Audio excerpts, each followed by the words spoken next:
Napoleon Hill, author of Think and Grow Rich, which is a great book on the mindset of wealth, said that outwitting fear clears the brain for riches.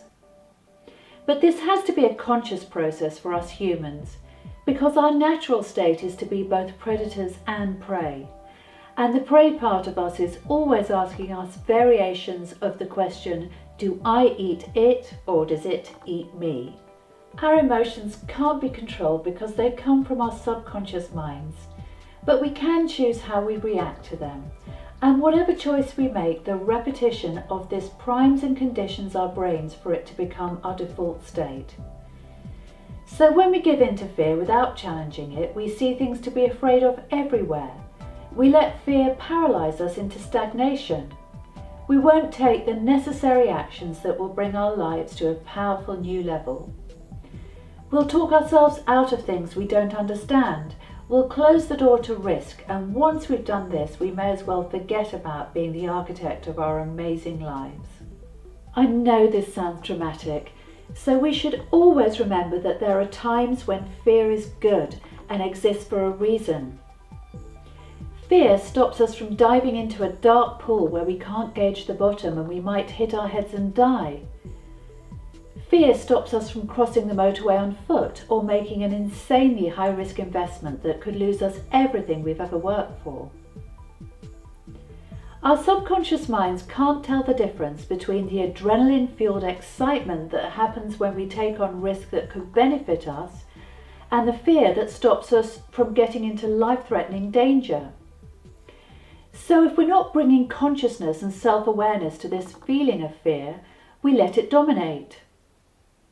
Then, whenever we're faced with uncertainty, we project into the future and anticipate a negative outcome. We believe that if we hold on to our money tightly and never invest it, we'll escape the pain of losing it. We believe that if we stick to the same old job rather than start the business we've always dreamed of, we won't endure the horrors of failure.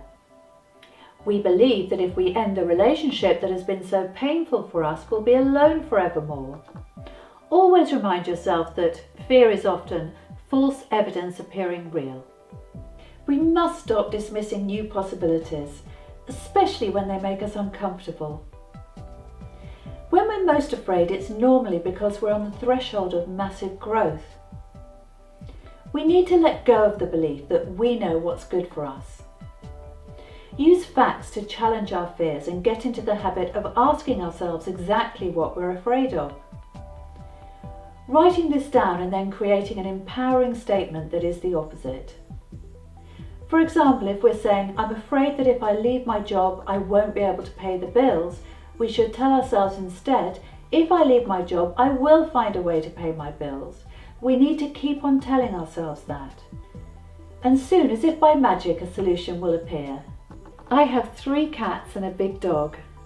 One cat loves the dog and climbs all over his face when he's lying down. He seems to enjoy the attention as much as she does and is always super gentle with her. The other cat acts like he's terrified, behaves like a piece of prey whenever he's around the dog, and guess what? The very same dog leaps up and obligingly gives chase until the cat's backed into a corner, hissing and spitting like his life depended on it.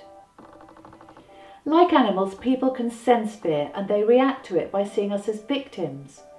Don't think aggression can mask fear either, because they're 2 sides of the same coin.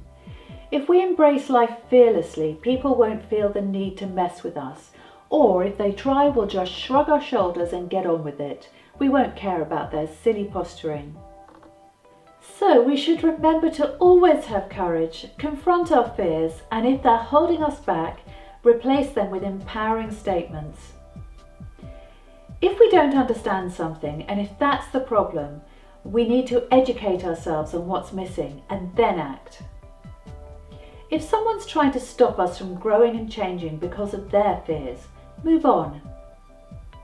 Remember, we didn't cause somebody else's behaviour. We can't control it and we can't cure it. The only person we can change is ourselves. So we need to decide every day to be the most empowered and courageous version of that we can be. My name is Jane Baylor and I'd like to welcome you to my video series for entrepreneurs like you who want to be the very best versions of yourselves. If you've enjoyed this video, please give it a like and leave a comment which I promise I'll read. If you've got ideas for other topics you'd like me to address in my series, please suggest them too, as I want to create incredible value for you. Thank you for watching. I'm so excited to have you on board.